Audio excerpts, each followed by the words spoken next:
하나님 말씀은 신약성경 야고보서 2장 21절에서 23절까지 말씀인데요.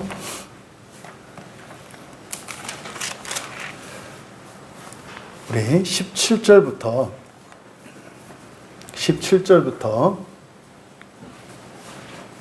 함께 21절까지 23절까지 함께 읽겠습니다. 이와 같이 행함이 없는 믿음은 그 자체가 죽은 것이라. 어떤 사람은 말하기를 너는 믿음이 있고 나는 행함이 있으니 행함이 없는 내 믿음을 내게 보이라. 나는 행함으로 내 믿음을 내게 보이리라 하리라. 내가 하나님은 한 분이신 줄을 믿느냐? 잘 아는도다. 귀신들도 믿고 떠드느니라. 아, 허탄한 사람아, 행함이 없는 믿음이 헛것인 줄을 알고자 하느냐? 우리 조상 아브라함이 그 아들 이삭을 제단에 바칠 때에 행함으로 의롭다 하심을 받은 것이 아니냐? 내가 보거니와 믿음이 그의 행함과 함께 일하고 행함으로 믿음이 온전하게 되었느니라. 이에 성경에 이른바 아브라함이 하나님을 믿으니 이것을 의로 여기셨다는 말씀이 이루어졌고 그는 하나님의 벗이라 칭함을 받았나니. 아멘. 지난주에 우리가 18절에서부터 이제 살펴보았었는데 좀 내용이 좀 그동안에 알고 있던 내용하고 또 본문이 좀 이해하기가 어렵게 돼 있어서 다시 한번 전체적으로 정리를 하려고 합니다. 그러니까 요지는 지금 야고보서 2장 18절에서부터 23절까지는 이렇게 박스로 묶으셔라. 18절에서 23절은 야고보가 가상의 인물을 세워서 자신이 전한 자신의 이 가르침에 대해서 반박을 할 수 있는 예상 질문인 겁니다. 무슨 말이냐면 이 야고보서를 통해서 야고보가 전하려고 하는 이 참된 복음 진리를 오해할 수도 있겠다 싶은 거예요. 왜냐하면 이것은 철저히 경험적이기 때문에. 예수님의 동생인 야고보조차 예수님이 지상에 계실 때에 예수님을 믿지 않았단 말이에요. 그리고 예수님이 하시던 말씀을 도대체 알아들을 수가 없었어요. 그래서 오히려 예수님을 쫓아다니면서 말리던 게 야고보였습니다. 그런데 이제 예수님께서 이제 죽으셨다가 다시 살아나시고 그리고 40일 동안을 지상에서 사시다가 마침내 하늘로 승천하셨어요. 그리고 나서 이제 오순절에 마가의 다락방에 성령이 임해서 그때 놀라운 역사가 일어난 겁니다. 그래서 아마도 야고보도 그때 오순절 성령 강림 사건 때 영적인 이런 신비적인 은혜를 받았던 것으로 보입니다. 그래서 예수님의 친동생이었던 야고보가 예루살렘 교회의 지도자가 된 거예요. 그래서 이 야고보 자체가 예수님을 믿지 않았고 의심했단 말이죠. 오히려 잘못됐다고 생각을 했었단 말이에요. 제가 이제 야고보의 마음을 조금 알 수 있는 이유가 저의 신앙이 그랬기 때문에 그래요. 제 신앙이 성경 말씀을 이렇게 얘기를 하면은 안 믿어지는 거예요. 그래서 따박따박 질문을 하고 이렇게 물어보는데 대답을 안 해주는 거예요. 자꾸 이제 믿음이 없다고만 얘기를 하시고. 그래서 저도 이렇게 기독교 신앙에서 이렇게 막 이야기를 하는 이런 것들이 진짜 그러냐, 왜 그러냐, 근데 왜 이렇게 말이 앞뒤가 안 맞느냐, 이런 의문을 제가 많이 제기를 했었단 말이에요. 그리고 성경을 읽을 때 이렇게 이해되지 않고 궁금한 것들이 있었다고요. 그래서 그때는 이해되지 않았고 믿어지지 않았고 오히려 앞뒤가 안 맞는 모순인 것 같았던 이런 것들이 이제 신학을 하고 제일 사실은 은혜가 컸던 게 이 교회 개척이죠. 교회 개척을 하면서 성경 강해를, 그러니까 원문을 보면서 이제 제일 큰 은혜가 임했던 것 같아요. 물론 이전에 주셨던, 예전에 받았던 그런 은혜들의 결과로서 이 은혜가 가능한 거죠, 사실은. 그러니까 어느 게 더 크다 작다 할 수가 없는 거죠. 뭐 우리가 인생을 살아오면서 이 나이를 먹었는데 중간에 뭐 한 해 빼도 되는 해가 있습니까? 없단 말이에요. 굉장히 불행했고 오히려 그 기간은 내 인생에서 없었으면 좋았겠다 싶었던 그 기간조차도 만약에 없었더라면 오늘의 나는 없는 거거든요. 하지만 그러함에도 불구하고 이렇게 이제 과거를 쭉 돌아볼 때 특별한 이게 결정적인, 그래서 정말 신앙이 바뀌고 인생이 바뀌고 인생관이 완전히 바뀌는 어떤 결정적인 계기가 있죠. 그런 것처럼 은혜에도 큰 변화의 지점이 있는데 야고보의 경우에는 오순절 성령 강림 사건이었고 저의 경우에는 뭐 과거에 기억되는 몇 번의 사건들이 있죠. 근데 그 가운데서 가장 저도 급격할 정도로 이렇게 큰 은혜를 주셨던 것이 광야교회 담임 목사가 된 거인 것 같아요. 그래서 지금 여기서 제기하는 18절에서부터 23절까지 이 내용은 야고보가 가상의 인물을 상정하는 거예요. 그래서 18절이 어떤 사람이라고 되어 있지 않습니까? 그러니까 이 어떤 사람은 어쩌면 과거의 자신의 모습이에요. 과거에 자기가 가지고 있던 생각이에요. 그러니까 이것은 어쩌면 전형적인 유대인들이 가지고 있는 일반적인 의문일 수 있어요. 그러니까 유대교 신앙을 배경으로 하고 있는 사람들이 기독교 복음을 전해 들었을 때, 예수 그리스도의 복음을 전해 들었을 때 극복하지 못하는 그 난관들이고, 그리고 기독교 진리, 예수님이 우리에게 주신 그 하나님 나라를 목표로 하는, 그리고 그 하나님 나라의 그 첫째 부활로 들어가는 그것이 구원의 최고봉이다 라고 가르쳐 주신 예수님의 이 말씀을 우리가 온전히 깨닫지 못하고 그리고 믿어지지 못하는 그런 이유들을 여기에 지금 18절에서부터 23절에 걸쳐서 제기해 놓은 것이다. 그러니까 지금 18절에서 23절은 야고보의 생각이 아닙니다. 야고보의 생각이 아니고 오히려 야고보서에 담겨 있는 핵심 진리에 대해서 오해하게 될 수도 있는 것에 얘기를 한 거예요. 그러니까 이거를 루터가 오해했단 말이에요. 야고보가 이거 오해하지 마라. 그게 뭐예요?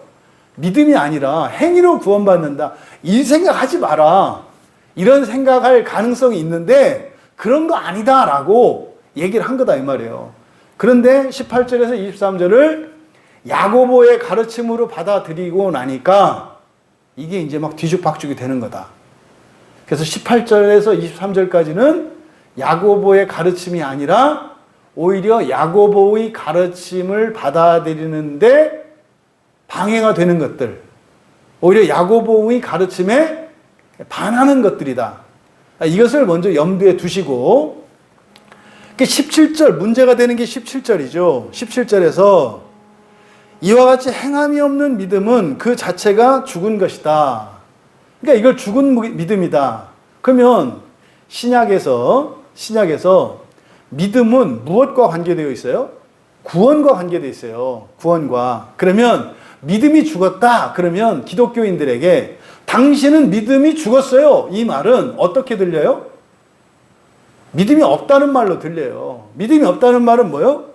구원받지 못했어요 라고 들린다 이 말이에요. 뭐가? 17절의 말씀이. 그럴 위험성에 대해서 야고보가 그런 생각하지 말라고 지금 말씀한 거다 이 말이에요. 근데 왜 이런 오해를 한다 그랬어요? 이 에르곤, 행함이라고 하는 이 말을 로마에서 말하는 에르곤, 그 작용, 그 행위도 아니고 작용인데 그 작용은, 그러니까 로마서에서 주로 이야기하는 이 행위는 율법의 작용을 말한다 그랬죠. 근데 야고보에서 다루고 있는 이 행함, 이것은 믿음의 작용을 말하는 거예요. 그러니까 야고보가 지금 야고보서에서 말씀하려고 하는 것은 간단히 정리하자면은, 한마디로 말하자면 이런 거예요. 이 성경은 믿는 사람들한테 주는 거거든요. 그러니까 이 성경을 보고 있는 사람들은 이미 믿는 사람들이에요. 구약에서 모세의 율법이 주어진 것은요, 그 율법을 가지고 구원을 결정하는 게 아니에요. 홍해를 건너서 구원받은 사람들에게 주신 게 율법이라니까요. 바로 이 부분이에요. 그러니까 구약이나 신약이나 똑같다고요. 이 성경책은 말입니다.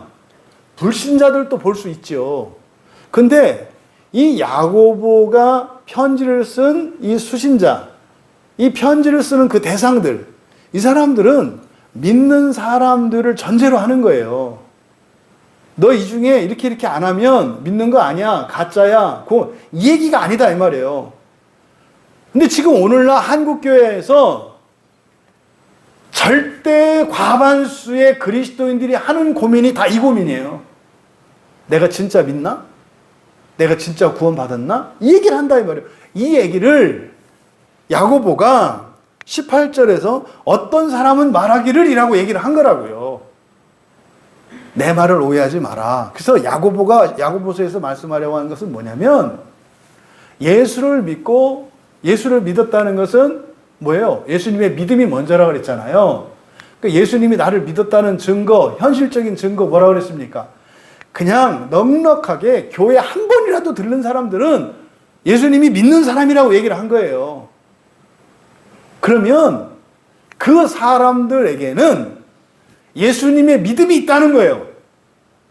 그 믿음이 주어졌다는 거예요. 근데 말입니다, 이게 예수님의 믿음이, 하나님의 믿음이 우리에게 주어졌어요. 그러니까 믿으신다 이 말이에요, 예수님이. 그럼 예수님이 나를 믿는다는 증거가 뭐냐? 예수님이 십자가에서 죽으신 사건. 이게 나를 믿으신다는 증거다. 내가 너를 진짜로 믿어. 어떻게 증명하리? 그래서 십자가에서 죽어주신 거다 이 말이에요. 그러면 나를 믿으시는 예수님의 믿음은 말입니다, 그냥 단순한 신념이 아니라 능력이라고요. 그러면 나를 예수님이 믿어.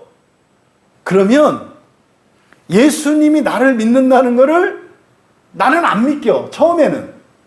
그런데 예배를 드리고 기독교인으로 살아가고 기도하고 찬양하고 뭐 전도하고 이렇게 하다 보면 이만큼씩 믿음이 생겨요. 예수님을 믿어져요. 그러니까 성경이 믿어진다 이 말이에요. 그러면 말입니다, 나를 믿으시는 그 하나님의 믿음은 그냥 어떤 우리의 정신적이고 심리적인 어떤 신념이나 이것이 아니라 실질적인 작용력이 있다 이 말이에요. 작용력이 있다. 그러면 구원받은 그리스도인 여러분, 야고보가 이렇게 외치는 거예요. 구원받은 그리스도인 여러분, 여러분 구원은 말입니다, 여러분의 구원은 말입니다, 하나님이 먼저 여러분을 사랑하시고 믿으셨기 때문에 거기에서 구원이 일어난 거예요. 근데 그 구원이라는 게 말입니다, 최종적으로는 하나님의 나라, 이 땅에 임하는 완전한 그 나라, 거기를 이제 천년왕국이라고 우리들이 이야기를 하는데 거기에 들어가는 거예요. 그러니까 하나님들이 사는 나라, 하나님의 나라라고 하는 그 의미 안에는 하나님들이 사는 나라라고 하는 의미가 있단 말이에요. 거기에 들어가는 게 예수님이 이 땅에 오셔서 우리를 구원하시려는 최종적인 목적이에요, 여러분. 그런데 현재에는 그게 와닿지를 않아요. 믿어지지가 않는단 말이에요. 그러니까 맨 영화나 무슨 공상 소설 얘기하는 것 같고, 아니 무슨 뭐 우주를 가서 무슨 창조를 한다느니, 창세기 1장에 있는 것처럼 우리들이 이 다음에 부활하고 나면은 빛이 있으라 그러면 말이에요, 그 어둠 속에 빛이 생겨나고 말이에요. 뭐 궁창으로 윗물과 아랫물을 나뉘라면 그렇게 되고 말이에요. 풀이 있어라 그러면 풀이 생겨나고, 이게 실감이 안 되잖아요. 실감 안 되잖아요. 근데 그때 그런 일이 정말 있겠는걸? 이라고 하는 믿음이 점점점 생기게 돼요. 그걸 위해서 하나님이 우리에게 믿음을 주셨는데 이 믿음은 능력이란 말이에요. 능력. 그래서 이 믿음을, 하나님이 주신 믿음을 사용하라는 거죠. 개발하라는 거죠.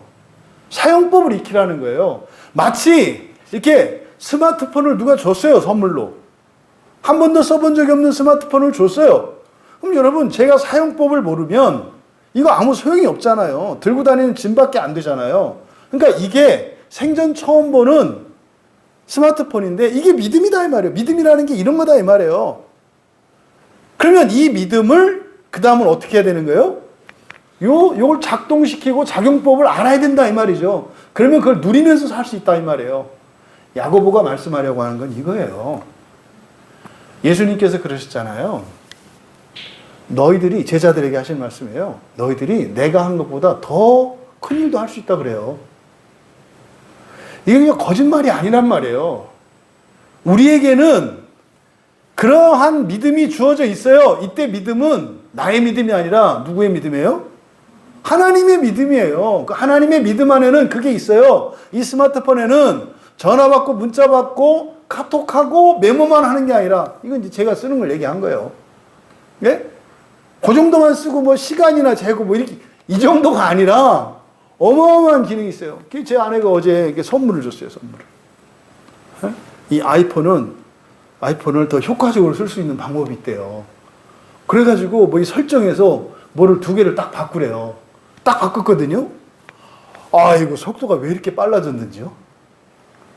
아니 그 기능을 딱 알았는데 뭐 인터넷하고 하는 중간에 이게 버퍼링이 뜸 느리던 게 없어지고 그냥 팍팍팍팍 뜨는 거예요. 그러니까 이런 기계의 작용법을 알아갈 때마다 이걸 온전히 쓰잖아요. 실제로 뭐 공대생들 보면 전자계산기 가지고 별거 다 하거든요. 예.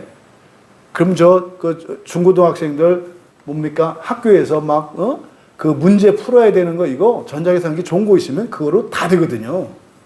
근데 그 사용법 모르면은요. 그냥 여기서 숫자하고 덧셈 뺄셈 있는 게 더 편하지 그건 더 복잡해서 못 써요.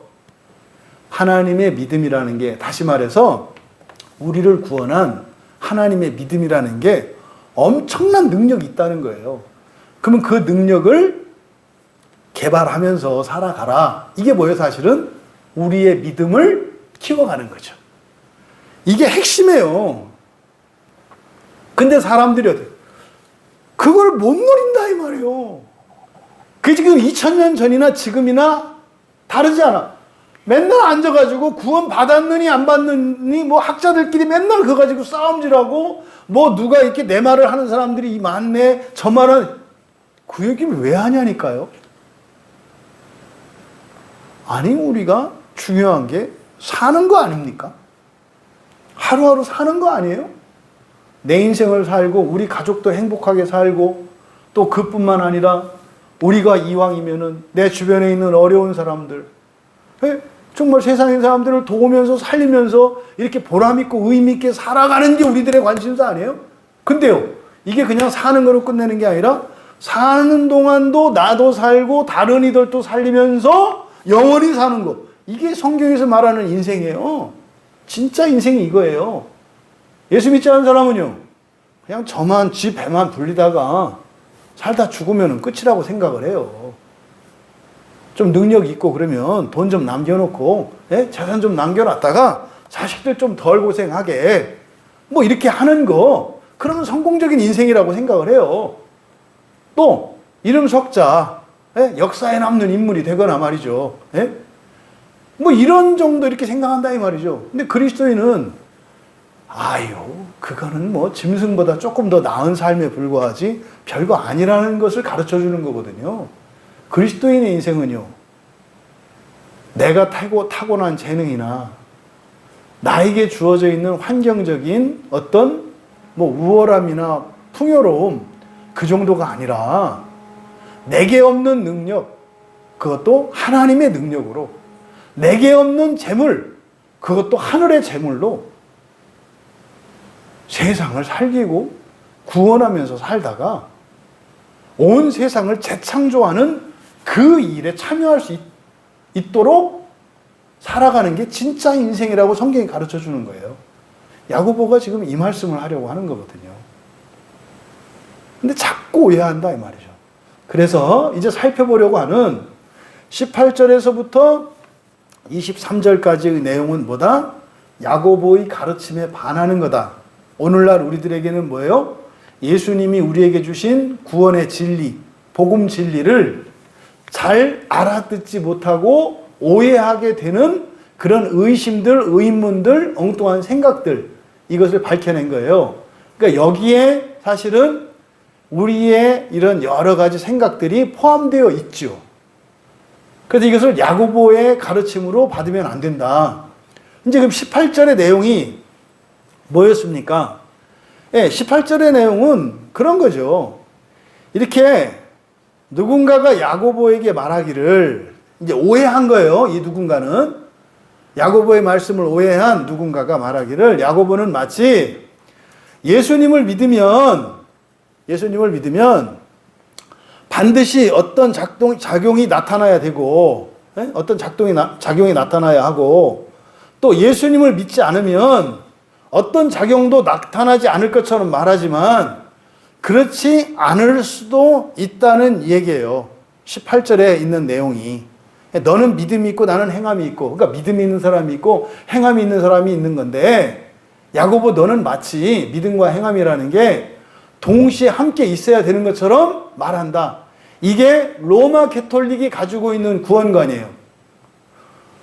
로마 캐톨릭이 가지고 있는 구원관은 뭐냐면요. 믿음 플러스 공로예요. 믿음 플러스 공로. 그러니까 구원은 말입니다. 예수님을 믿어야 하고요. 이게 로마 캐톨릭의 구원관이에요. 예수님을 믿어야 하고요. 그러면 믿었으니까 그 믿음으로 말미암는 어떤 행위가 있어야 한다는 거예요. 이게 뭐예요? 구제하거나 교회를 섬기거나 하는 이 두 가지가 있어야 한다는 거예요. 이거를 공로사상이라고 하죠. 믿음 플러스 공로. 이게 바로 야고보의 말씀을 오해한 전형적인 교리가 천주교 교리예요. 천주교 교리.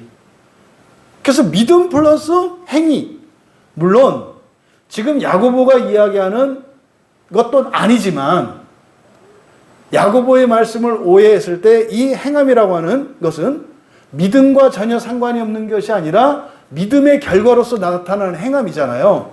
그래서 천주교인들은 따로 떨어진 게 아니라 믿음 안에서 있는 거다 이렇게 얘기를 해요.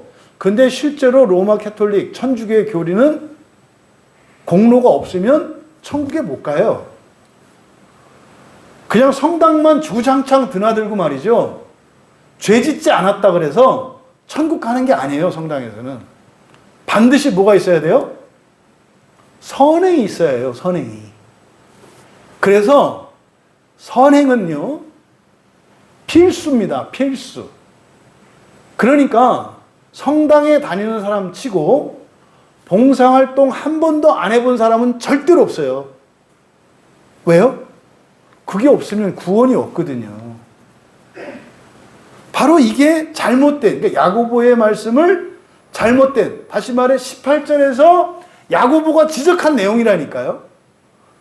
이거를 야고보의 말씀으로 그대로 받아가지고 로마 캐톨릭이 그렇게 해온 거예요.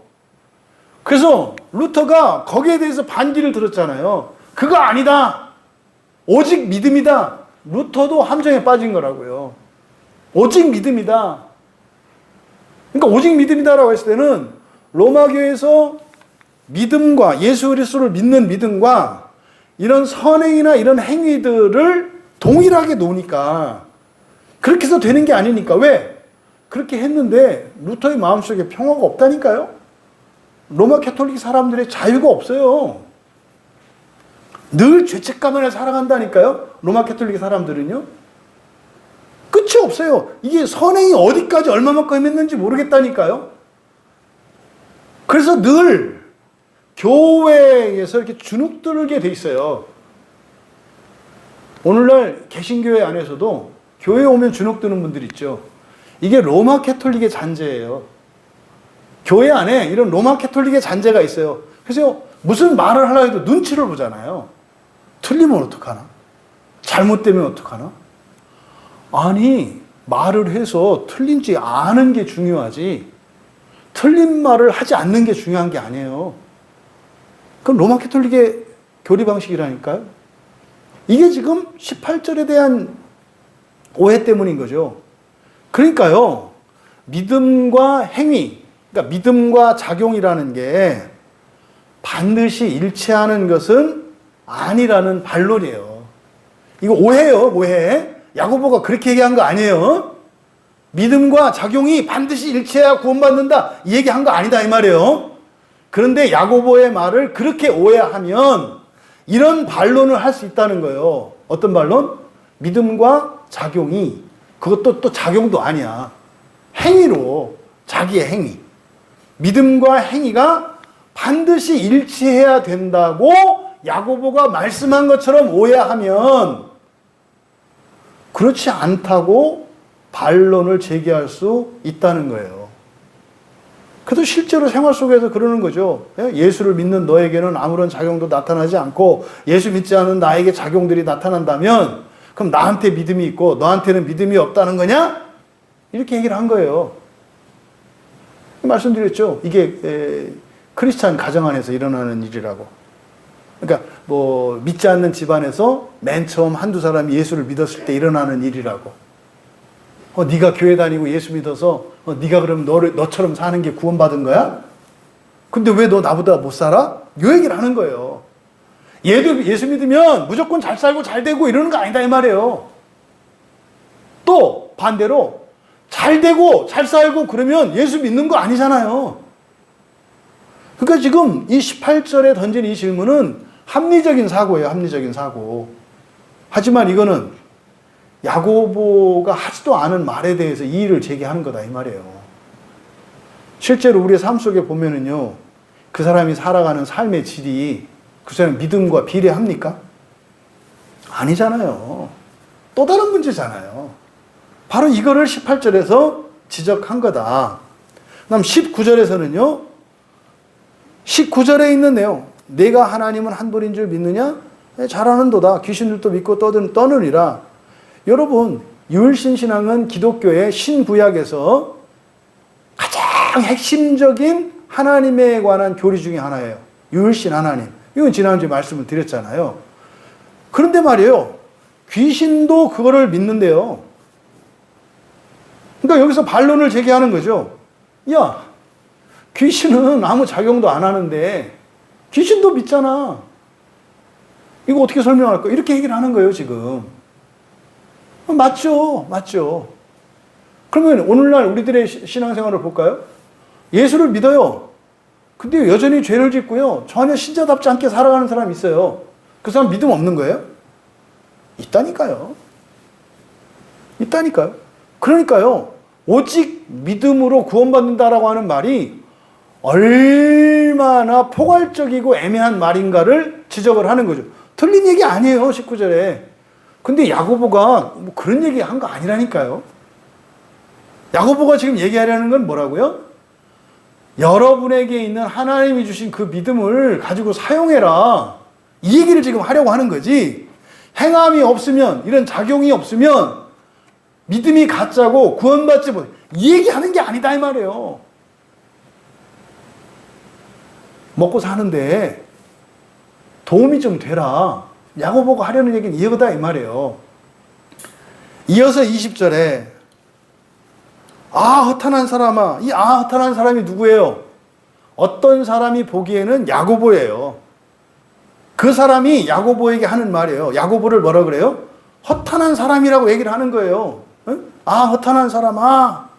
그러니까 야고보를 허탄한 사람이라고 호칭하면서 야고보 당신이 17절에서 이런 작용이 없는 믿음은 죽은 거라고 말했는데, 그래서 이 믿음과 작용이라고 하는 게 유기체로 동전의 양면과 같이 나타나는 거라고 했는데, 구원을 위해서 꼭 그래야 되는 것은 아니다. 이 얘기는 무슨 말이냐면요. 오늘날 교회의 말이죠.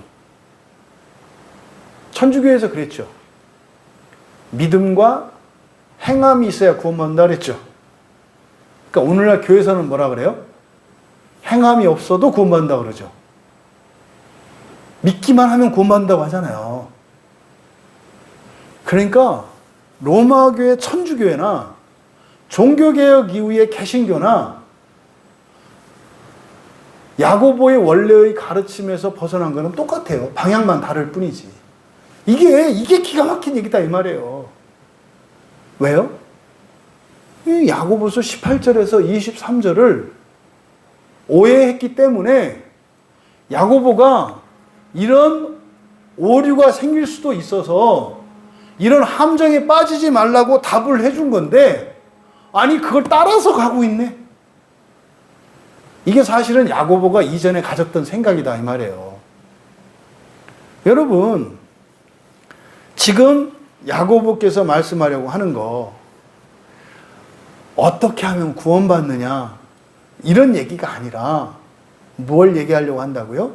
믿음을 가지고 유익을 누리면서 살아라. 믿음이라는 게 예수님을 믿는다는 확신, 그래서 저 종말에 이 다음에 그런 게 아니라 현실 속에서 실제적인 능력과 실제적인 자원과 힘으로 너희들의 삶 속에 삶에 필요한 현찰이 될 수도 있고 자격증이 될 수도 있고 능력이 될 수도 있고 인격이 될 수도 있는 거다라고 말하는 거예요. 네가 인격이 문제가 있느냐? 이 믿음으로 말이지 내 인격을 고칠 수 있어.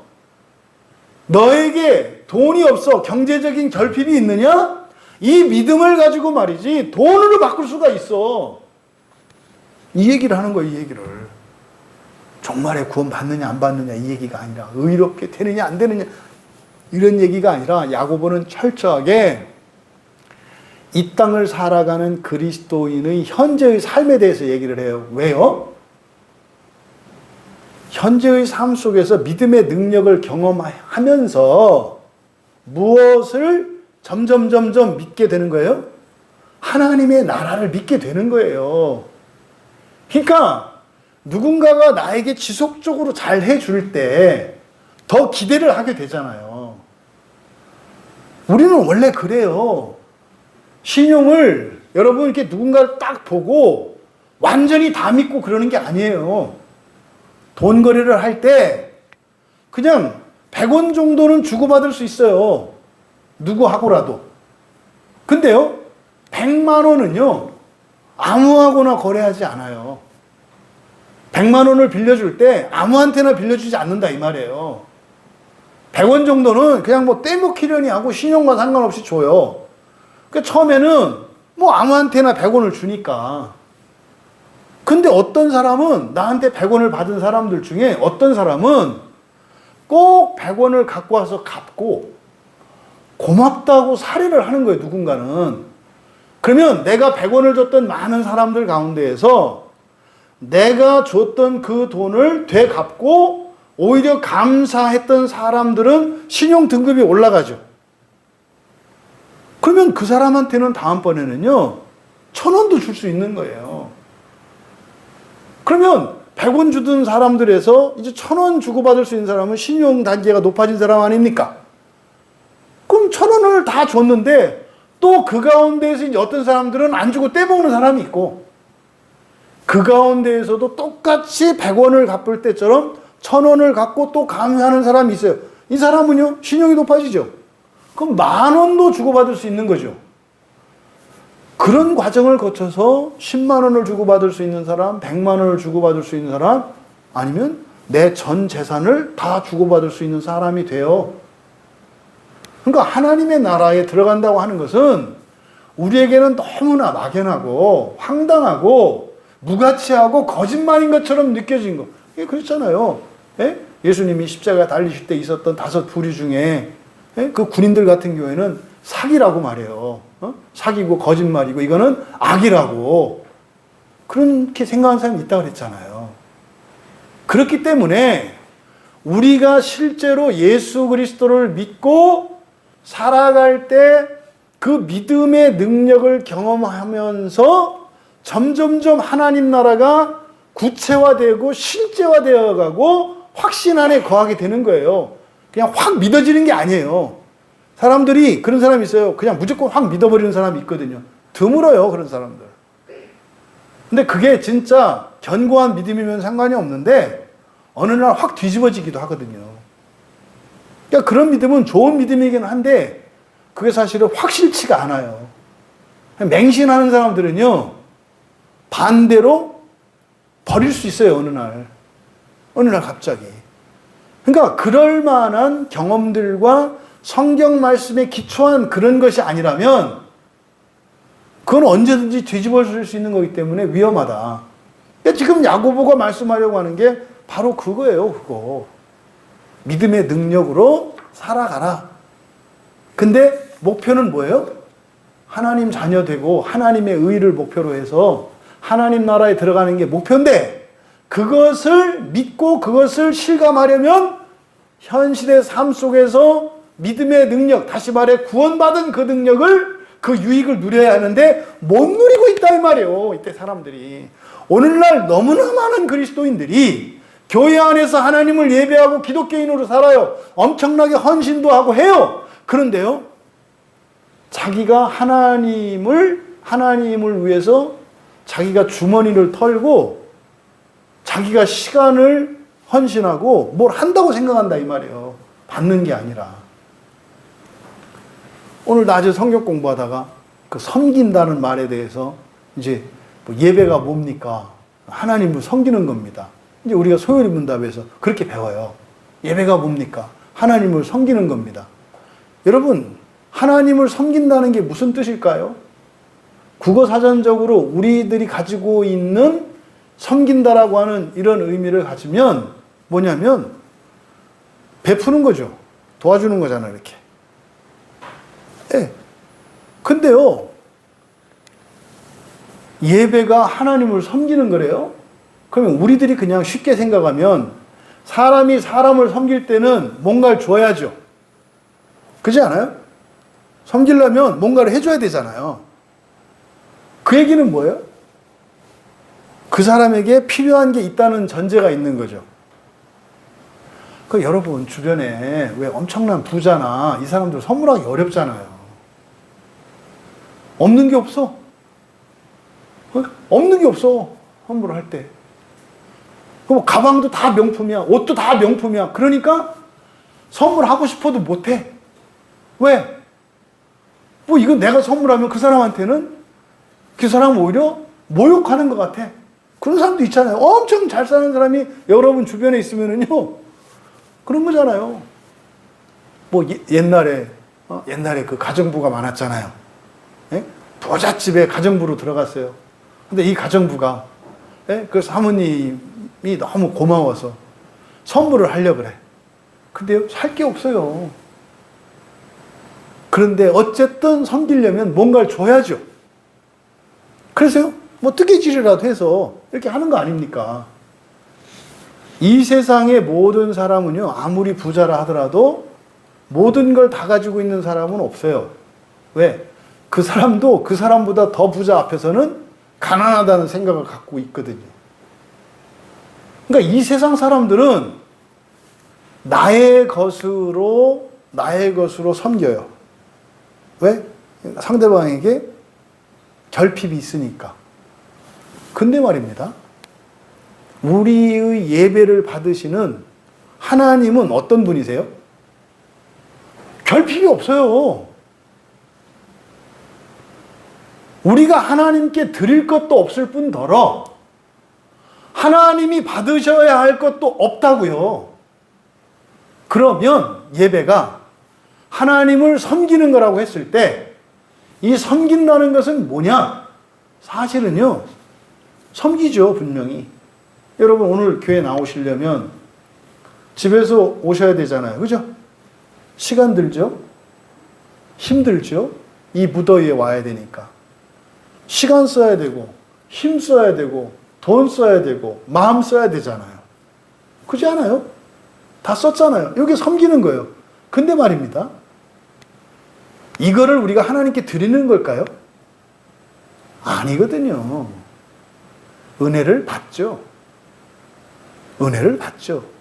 그러니까 사실은 우리의 것을 하나님께 드리는 게 아니라 하나님이 주시는 비교할 수 없을 정도로 더 큰 가치 있는 것을 받으러 나오는 거죠. 근데 받으러 나오는, 집으로 가져다 주진 않으세요, 하나님이. 여기서 주신다고요, 여기서. 그러니까 그걸 받으러 나오는 거예요. 이것을 섬긴다고만 하는 거예요. 그러니까 정확히 말하면 예배는 뭡니까? 각자의 마음과 힘과 시간과 수고를 써서 하나님이 예비해 놓으신 은혜를 받아가는 겁니다. 이 말이에요. 이게 섬긴다는 의미예요. 근데 이거를 마치 우리가 뭘 하는 것처럼 알아. 왜? 이 말씀을 오해하기 때문에 그래요. 이렇게 행하는 거, 우리가 뭘 하는 거라고 생각을 하니까. 여러분, 우리가 하나님을 섬긴다고 할 때 그는 섬기는 게 어떤 우리가 공로나 행위라기보다는 사실은 뭐예요? 받아가는 과정인 거예요. 받아가는 과정. 그럼 우리가 이 믿음에 하나님이 주신 그 믿음을 개발해요. 수고하는 것 같죠.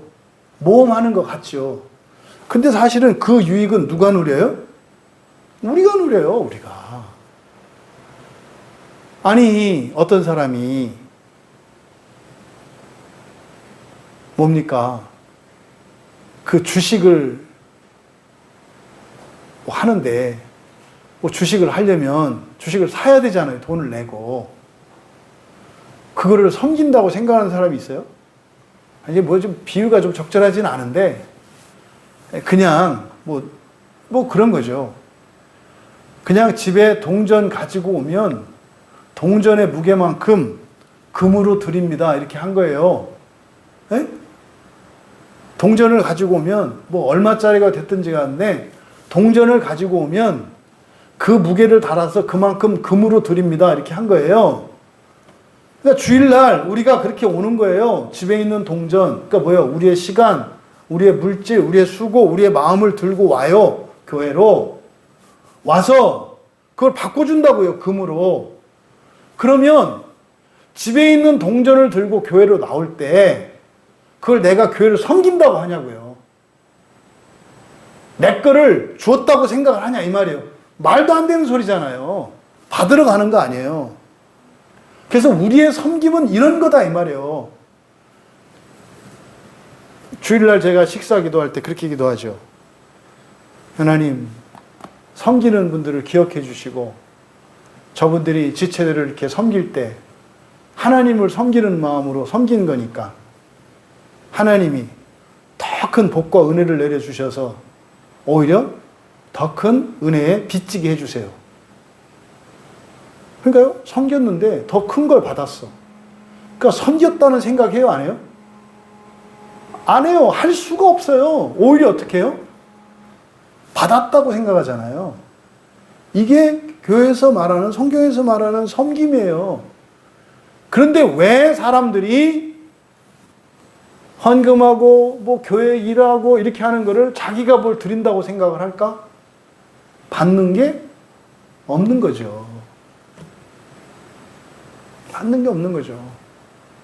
잔뜩 들고 와서 여기다가 시간도 놓고 힘도 놓고 수고도 놓고 재능도 놓고 다 놓고 가는 거죠. 그러니까요.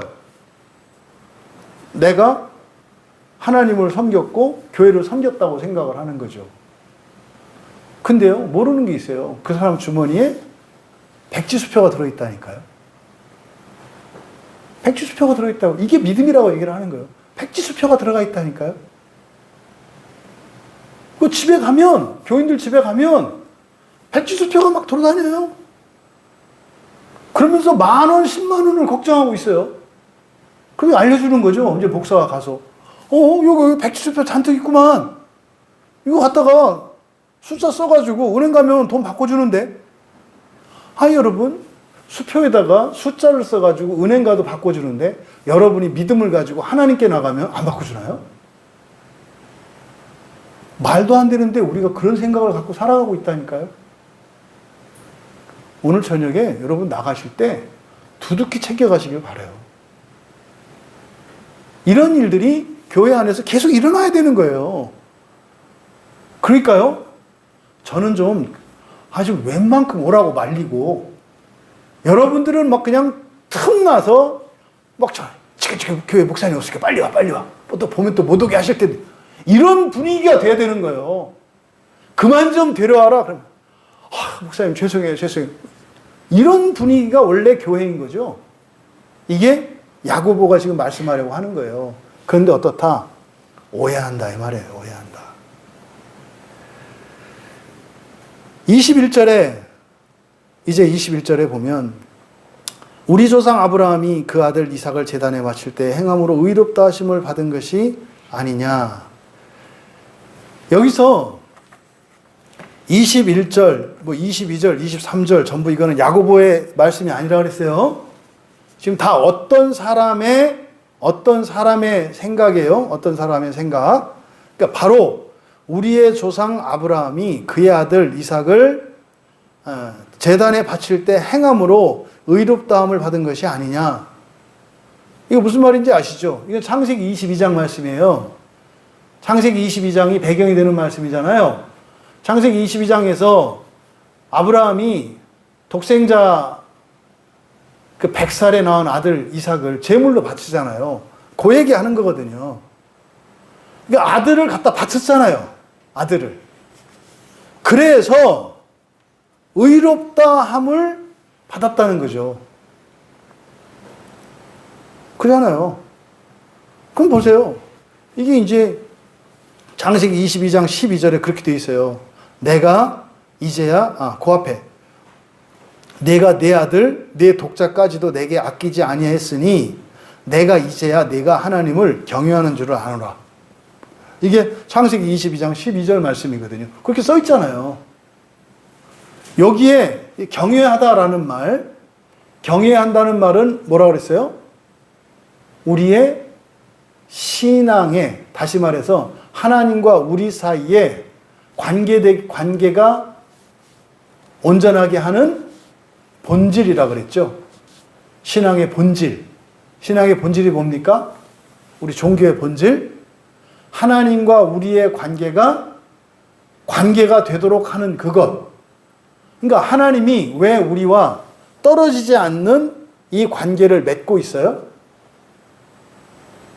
이게 바로 뭐냐면 경외와 믿음과 경건이라고요. 그러니까 내가 하나님을 두려워해요. 그리고 하나님을 믿어요.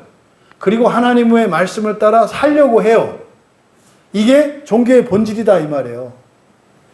이것이 내가 하나님과 관계 속에 있는 증거가 된다 이 말이에요. 이게 있으면 하나님도 우리를 못 끊어낸다 이 말이에요. 이게 이제 예배 속에서 나타나는 거죠. 그래서 구약에서 경외한다라고 하는 말은 신약에서 믿는다는 말과 같아요. 참 신앙을 말하는 거예요. 하나님을 경외한다. 이게 이제 경외하다라는 말이 두려워한다는 말인데, 이게 지금 우리말로는 이렇게 두려워한다는 말보다는 어려워한다는 말이 적절하다 이렇게 말씀을 드렸죠.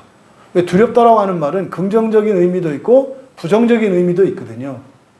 근데 우리가 존경하는 사람들은 어떻게 해요? 어려워하죠. 두려워한다는 것은 이 무서움, 이 근본 감정과 관계되어 있잖아요. 무서운 사람은 우리가 가까이 가고 싶지 않거든요. 근데요, 너무 좋은데 어려운 사람이 있잖아요. 그 사람은 멀어지고 싶지 않아요. 같이 가고 싶어요. 근데요, 가까이 가고 싶고 더 자주 만나고 싶은데 함부로는 못하죠. 어렵기 때문에. 그래서 이 경외하다라는 말이 하나님께 쓰일 때는 하나님을 어려워한다. 이게 이제 우리말로는 적절한 번역이라고 생각을 하는 거예요. 그러니까 자녀들은 부모님을 어려워해야 되는 거예요. 그러니까 막 턱수염 잡고 머리 잡고 이렇게 하면 안 된다 이 말이에요. 아무리 친해도 넘으면 안 되는 선이 있다 이 말이죠. 아니 아무리 친하다 해서 아버지 뒤통수 때리면 돼요? 친구처럼 지낸다 그래가지고 아들이 아버지 뒤통수 때리고 에이 아빠 뭐 그거 갖고 화내고 그래 우리끼리 하면서 딱 때리고 그러면은 그 잘못된 거잖아요. 그게 어려워하지 않는 거죠. 오늘날 부모들이 지금 자녀 교육에 실패한 게 이거죠. 부모들을 어려워하지 않아요. 자녀들이. 하나님과 신자의 관계가 어려움이에요. 그러니까 어려움은 말입니다. 지극한 사랑과 친밀감과 함께 있는 거예요. 이게 뭡니까? 사실 질서예요. 이 어려움은. 바닷물이 육지를 넘지 못하잖아요. 원래는.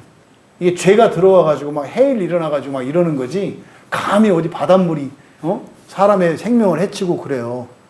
지어진 경계가 있잖아요. 그래서 이 경외라고 하는 이 말은 두려워하다라고 하는 말인데 질서를 인정하는 걸 말해요. 질서를. 그러니까 질서를 넘지 못하는. 그래서 여기서 경외한다. 창세기 22장 12절에서 경외한다.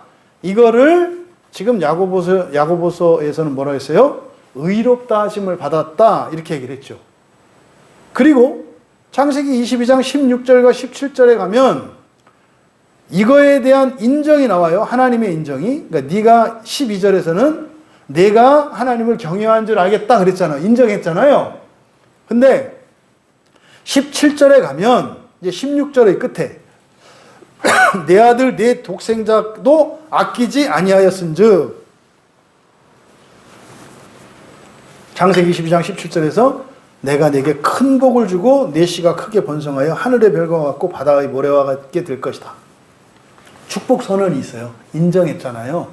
이걸 의롭다라고 여기서 이야기를 한 거예요. 그러니까 지금 뭐라고요? 아브라함이 의롭게 된 게 믿음 때문이에요? 아니면 이삭을 바쳤기 때문이에요? 이삭을 바쳤기 때문이잖아요. 얘기를 하는 거예요. 아니 이삭을 제단에다 올려놔서 하나님한테 인정받고 복을 약속받은 거 아니냐 이 말을 한 거예요. 뭘 얘기하는 걸까요? 믿음과 상관이 없다는 거예요. 이걸 자꾸 믿음하고 이걸 연결지려고 하지 마라. 믿음은 믿음이고 행함은 행함이다. 이게 아까 서두에 말씀드린 천주교의 잘못된 부분과 개신교의 잘못된 부분을 얘기를 했잖아요. 바로 이걸 얘기하는 거예요. 그 22절에서 내가 보거니와 이때 너는 누구예요? 22절에 너 22절에 너가 누구죠? 지금 어떤 사람이 야고보에게 하는 말이라 그랬죠? 23절까지는 예, 야고보예요. 23절까지 2인칭 너는 단수형으로 되어 있다고요. 너는 야고보예요. 야고보. 이걸 왜 23절까지를 어떤 사람의 말이라고 했느냐? 24절에 가면 24절에서요. 이로 보건대 사람의 행함을 이롭다 하셨고 믿음만은 아니니라. 이제 우리말 성경에 이렇게 되어 있습니다만 24절이 이제 너희들로 시작이 돼요. 너희들. 그러니까 23절까지가 그래서 야고보에게 어떤 사람이 말하는 것으로 제가 이렇게 구분을 한 거예요. 그러니까 여기서 23절까지 2인칭은 야고보를 말하는 거예요. 그러니까 내가 보거니와 이거는 이제 야고보가 상정을 한 가상의 인물인 어떤 사람이 야고보에게 지금 하는 말인 거예요. 여기서 내가 보거니와 그랬잖아요. 본다 이거요. 그러니까 야고보의 생각이죠. 그래서 22절을 사역하면 이렇게 되는 겁니다. 너는 보는 내용, 너는 그 믿음이 그의 행위에 함께 작용하고 그의 행위들로 그의 믿음이 온전하게 되었다고 본다. 이렇게 되는 거예요. 그러니까 앞에서 21절에 창세기 22장의 내용을 가지고 이 어떤 사람이 설명을 했잖아요. 아브라함이 의롭게 된 것은 왜 의롭게 됐다? 아들을 제단 위에다 올려놨기 때문에, 그래서 그 죽이려고 했기 때문에, 그 실천, 그 일 때문에 의롭다고 인정을 받은 거다. 그런데 22절에서 너는 그렇게 생각 안 하지. 너는 믿음이 작용을 함으로써 17절에서 행함이 없는 믿음이 죽은 거다 그랬으니까 이 믿음이 행함으로 이렇게 입증이 돼야 된다 그랬는데, 그러니까 네 생각에는 22절이 그요. 그 어떤 사람이 야고보의 생각을 이제 오해하고 있는 거예요. 야고보는 이런 생각 갖고 있지 않아요. 근데 어떤 사람이 의심해요. 너는 그 믿음이, 그러니까 다시 말해서 아브라함이 가지고 있던 믿음이 그 아들을 거기다가 놓게 한 거고 제물을 드리게 된 거고 제물로 드림으로써 아브라함의 믿음이 온전하게 되었다고 보는 거지. 이해되세요? 어떤 사람이 야고보한테 그렇게 얘기를 한다 이 말이에요. 22장에 나온 아브라함이 이삭을 하나님께 드린 사건을 이 사람은 뭐라고 그랬어요? 믿음 뭐 이런 얘기 하지 마라. 그냥 갔다가 바쳤으니까 의롭다고 된 거야. 야고보야, 너는 그렇게 생각 안 하지? 지금 네가 하는 말은 아브라함이 그렇게 한 이유가 믿음이 있었기 때문이라고 얘기하지 성경 어디에 나와 있어? 이렇게 얘기를 하는 거예요. 왜 거기다 믿음을 갖다 붙여? 이 말이에요. 이런 얘기 많이 들어보지 않으세요? 집안에서 예수 안 믿는 사람들이 예수 믿는 사람 가족이 맨날 그래요. 여보, 이거 하나님의 은혜예요. 그럼 예수 안 믿는 그 남편이 뭐라고 그래요? 화내죠? 은혜 같은 소리 하고 있네. 이거 내가 한 거야. 이런 얘기 하잖아요. 지금 그 얘기를 하는 거예요, 지금. 그러니까 야고보가 자꾸 뭐 한다고 하는 거예요? 아니, 믿음이네, 은혜니 갖다 막 갖다 붙인다, 이 말이에요. 이 어떤 사람은 사실 유대주의자예요. 율법을 지켰으니까 하나님은 의롭다고 한 거지. 무슨 거기서 믿음 이런 얘기가 왜 나와? 요 얘기를 하는 거예요, 요 얘기를. 이해되세요? 왜 이런 차이가 있다 그랬어요? 유대인들이 생각하는 의는 사람의 의라고요. 뭐? 복 받고 돈 벌고 하는 이거. 그러니까 이게 일정 부분은 맞아요. 열심히 살면은 열심히 안 사는 사람보다 일반적으로 더 잘 살죠. 지금 이 어떤 사람이 말하는 야고보한테 하는 말이 그런 거예요. 다시 말해서 여러분 주변에 있는 예수 안 믿는 사람이 여러분한테 하는 거예요. 야, 네가 교회 다녀가지고 네가 이렇게 잘 살았어? 네가 열심히 살아서 그런 거잖아. 근데 너는 왜 맨날 하나님의 은혜라느니 뭐 이런 얘기를 왜 해? 이렇게 얘기를 한다 이 말이에요. 야고보가 지금 그런 얘기 한 거 아니라니까요. 야고보가 지금 설명하려고 하는 건 뭐라고요? 하나님 나라의 의와 하나님 나라의 믿음에 대해서 설명하려고 하는데 아브라함이 마치 그렇게 한 것을 야고보는 믿음의 행위의 결과로 말하는 것처럼 이 사람은 오해하고 있다면 다시 말해서 이런 거예요. 오늘 여러분 교회 나오셨죠?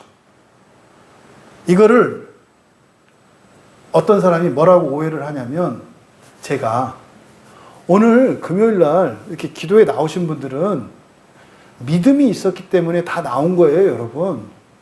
그래서 여러분 오늘 믿음으로 이렇게 나오셨기 때문에 여러분의 그 믿음을 하나님 의롭다 하시고요. 복을 주실 거예요. 이렇게 제가 말한다고 생각한다 이 말이에요. 여러분들은 아닌 건 아닌데 또 긴 것도 아니잖아요. 애써서 온 거 아니에요. 애써서 온 거. 바로 이걸 얘기하고 있다. 그러니까 지금 어떤 사람이 말하는 그것은 야고보의 얘기를 들어보면 아브라함이 그렇게 한 게 마치 믿음이 있었기 때문에 그렇게 한 것처럼 얘기하는 것 같이 들린다 이 말이에요. 근데요, 믿음이 없고도 그런 일을 할 수가 있다 이 말이에요. 우리가 믿음이 있어서 꼭 그렇게 하는 건 아니다 이 말이에요. 그럼 믿음이 없이 그런 일을 하면 옳다고 인정 안 하느냐 이 말이에요. 어디 성경에 아브라함이 믿음으로 그렇게 드렸다고 써 있느냐? 그냥 재물을 갖다 놨더니 의롭다고 했지 무슨 믿음 얘기를 했느냐? 요 얘기를 하는 거예요, 요 얘기를.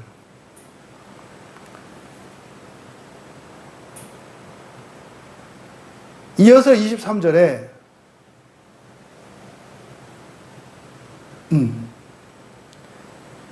23절에 아니죠.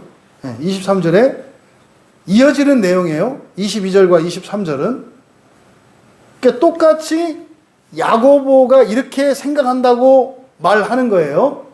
그러니까 22절을 사역하면 그런 걸 했어요. 너 야고보는 그의 믿음이, 아브라함의 믿음이 아브라함의 행위에 함께 작용하고 아브라함의 행위들로 아브라함의 믿음이 온전하게 되었다고 보는 거지. 그리고 나서 23절.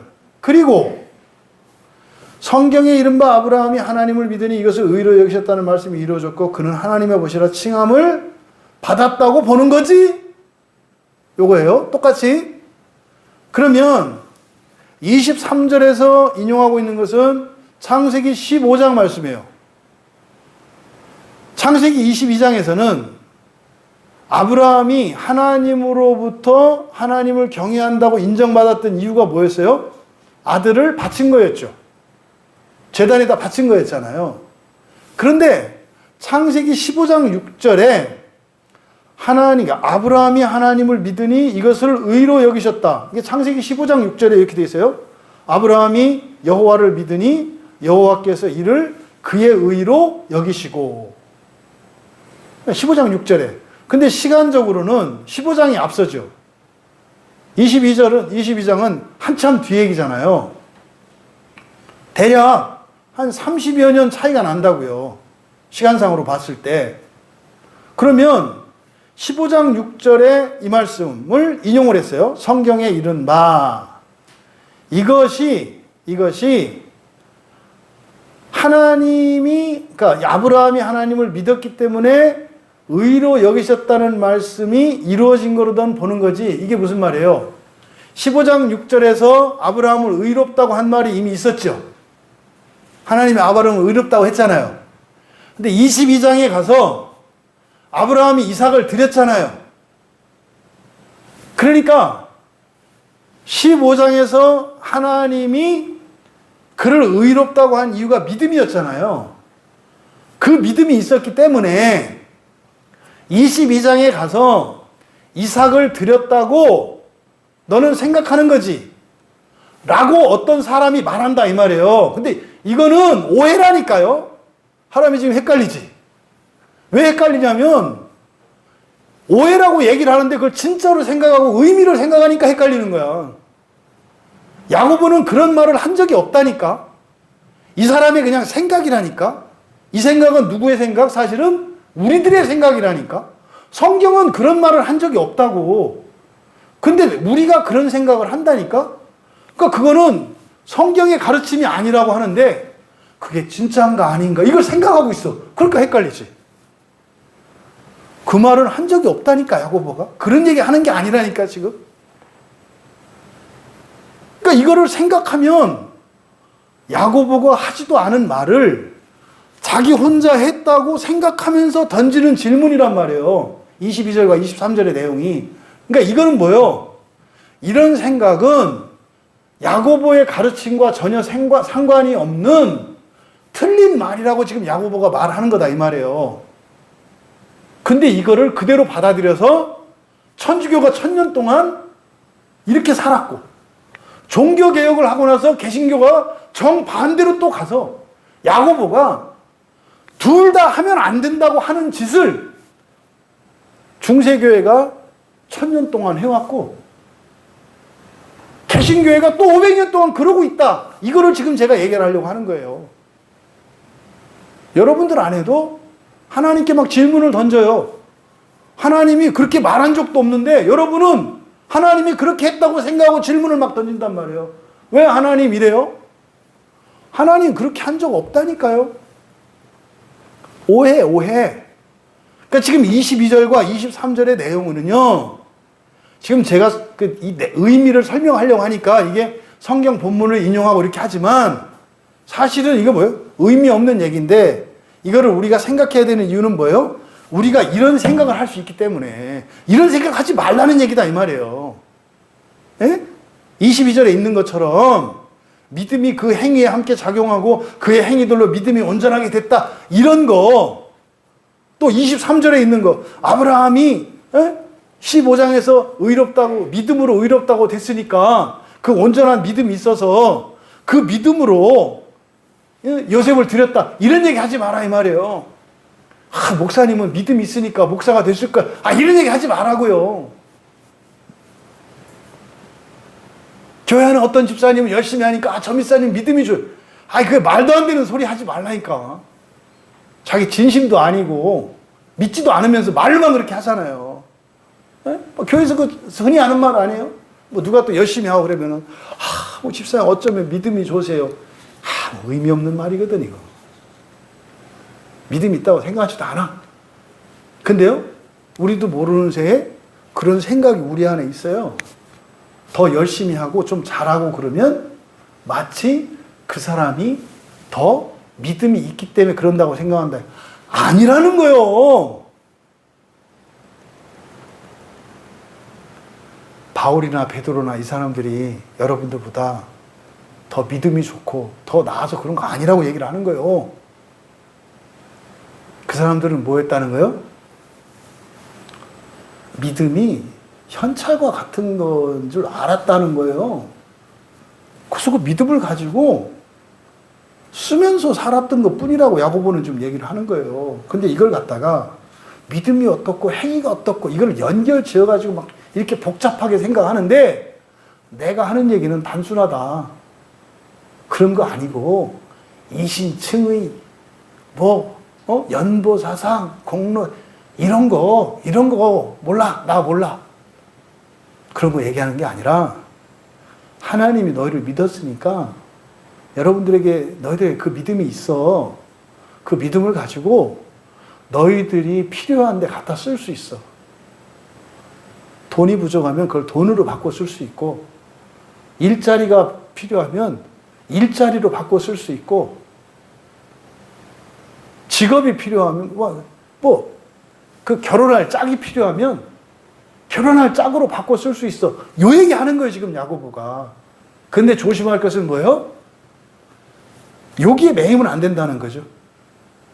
이게 돈도 되고 일자리도 되고 배우자도 되고 집도 된다고 하니까 이걸 갖다가 그냥 세상에서 그런 궁궐 짓고 땅 짓고 사는데 이거를 조심해야 된다고 얘기를 하는 거예요.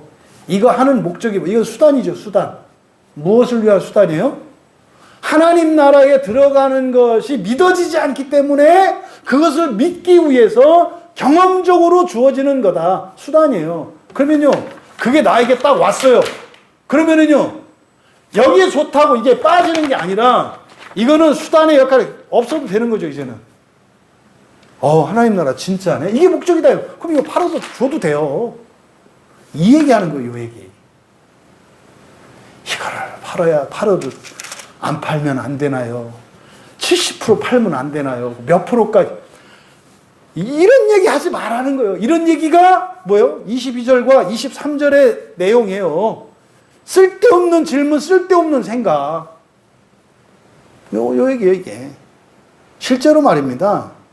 창세기 15장 6절에 아브라함이 여호와를 믿으니 이렇게 돼 있잖아요. 이게 여호와를 믿으니라고 돼 있는데 우리말로는 이게 능동이죠. 내가 믿은 거죠. 내가 믿은 거잖아요.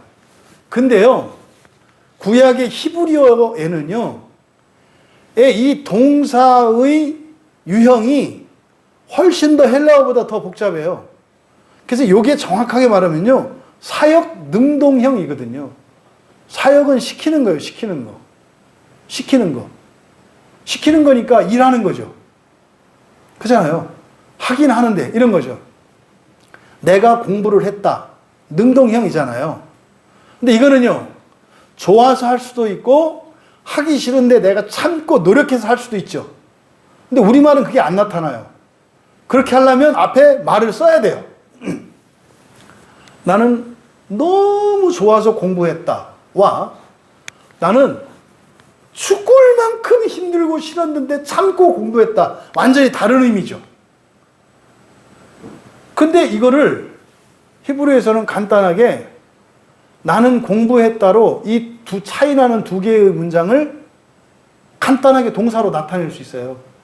이게 사역 능동형이라는 거예요. 이 15장 6절에 사용된 믿으니라고 하는 말이 그냥 이렇게 믿었다 이 간단한 게 아니에요. 사역 능동이에요. 사역 능동. 하도록 시킨 거예요. 하도록 시킨 거. 누가? 자기가 자기를. 그래서 이 자체가 행위적인 거예요. 이 믿었다라고 하는 게 이게 그냥 행위와 반대되는 믿음. 우리 그런 생각 있잖아요. 실천과 믿음은 서로 다른 거라고 생각을 하잖아요. 야고보가 하는 얘기. 행함이 없는 믿음은 죽은 거다. 그래서 행함과 믿음이 서로 다른 거라고 생각을 하잖아요. 구약의 유대인들은요, 이런 얘기 자체가 의미가 없어요. 이런 개신교인들이 하는 이런 고민 안 해요.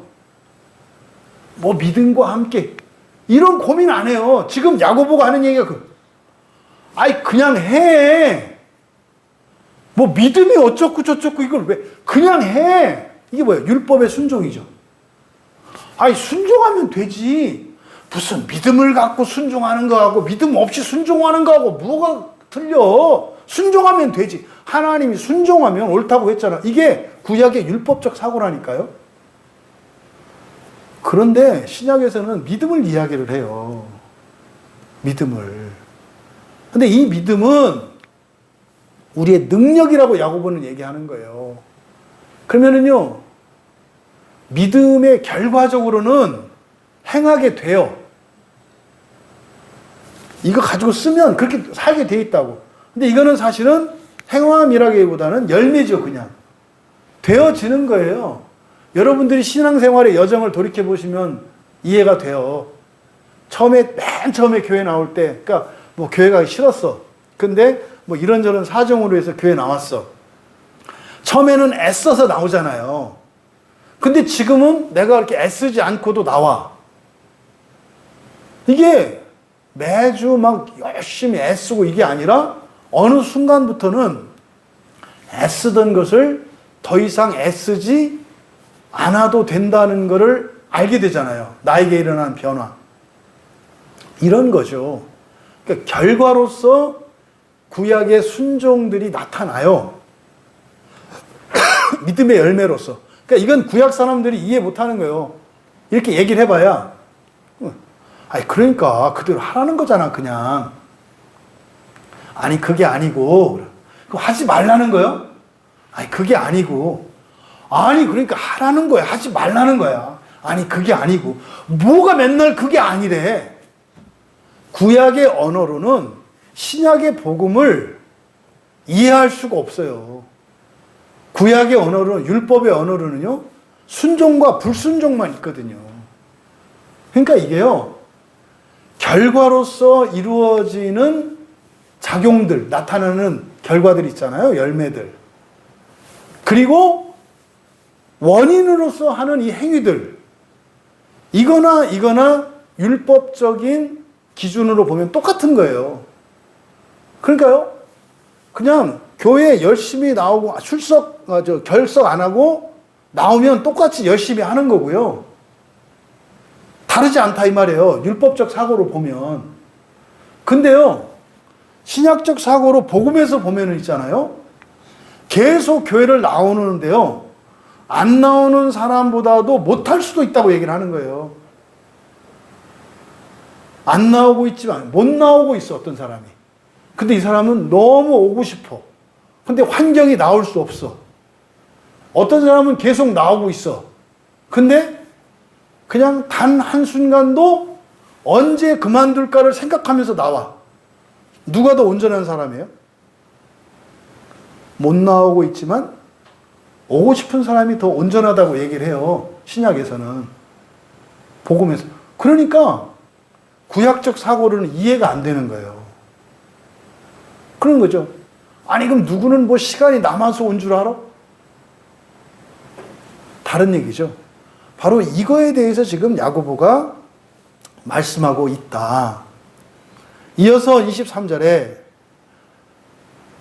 이에 성경에 이른바 이거 했죠. 예, 아브라함이 믿으니 이게 사역 능동형이라고 그랬어요.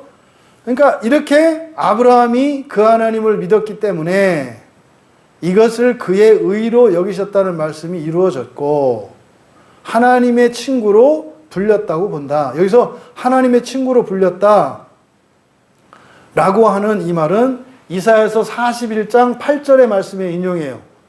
이사야서 41장 8절에 보면 그러나 나의 종 너 이스라엘아, 내가 택한 야곱아, 나의 벗 아브라함의 자손아, 이렇게 나와 있어요. 나의 친구 아브라함의 자손아. 그러니까 아브라함을 여호와 하나님이 뭐라고 부르셨어요? 친구라고 부르셨다고요. 친구라고. 그러니까 바로 이 말씀을 인용한 거죠. 그러니까 이렇게 한 것이 뭐예요? 이 사람이 그러는 거예요. 너는 아브라함이 믿었기 때문에 하나님이 아브라함을 친구라고도 했고, 또 믿었기 때문에 그렇게 했다고 너는 생각을 하는 거지? 이렇게 얘기를 하는 거예요. 근데 이 사람이 지금 가상의 인물인 어떤 사람이 말하고자 하는 바가 뭡니까? 복잡하게 연결 짓지 마라. 믿음은 믿음이고 행위는 행위다. 왜 이런 얘기를 한다고요? 본성의 변화를 믿지 않기 때문에. 본성이 변하면 말입니다, 삶이 바뀌어요.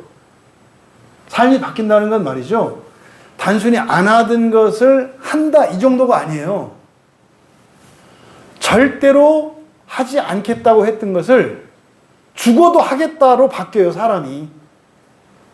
이게 믿음의 역사라고요. 믿음이 그렇게 바꾸어 버려요. 근데 구약의 사람들과 이 야고보가 상정한 어떤 사람은 자꾸 믿음과 행위를 가지고 이 믿음과 이 행위를 오해하는데, 첫 번째는 이 행위를 사람이 하는 일로 생각해. 근데 야고보는 그게 아니라 믿음의 작용을 말하는 거야. 두 번째로 그러니까 사람들이 생각하는 행위와 믿음이 이게 별개라고 생각을 하는데, 믿는 건 믿는 거고 행위는 행위라고 생각을 하는데, 믿으면, 그래서 그 믿음을 활용해서 작동시키면 사람이 바뀌어. 사람이 바뀌면 인생이 바뀐다고 얘기를 하는 거예요. 그러니까 어떻게 해야 구원받느냐 이게 아니라, 여러분이 예수를 믿고 기독교인이 되었다면 여러분 안에 있는 믿음이 있어요. 그 믿음을 활용해서 그 믿음의 능력으로 현실의 삶 속에서 유익을 보며 살아가되, 그것에 만족할 것이 아니라, 그거는 단지 뭐예요?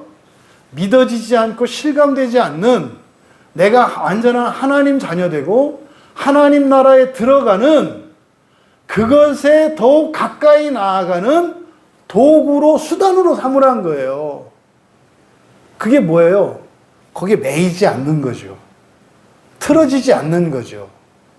그걸 통해서 오히려 그거를 훌훌 털어버리고, 그런 거네요, 하나님. 내가 바뀌네요. 인생도 바뀌네요. 없던 돈도 생기네요. 직장도 생기네요. 야, 진짜 믿음이면 되네요. 이랬을 때, 하나님의 나라를 믿으면 진짜로 그렇게 가겠네요. 이렇게 살아가라고 이야기를 하는 거예요. 정리가 좀 되셨습니까? 이게 좀 복잡해요. 왜? 야고보가 말씀한 내용 자체가 뭐예요?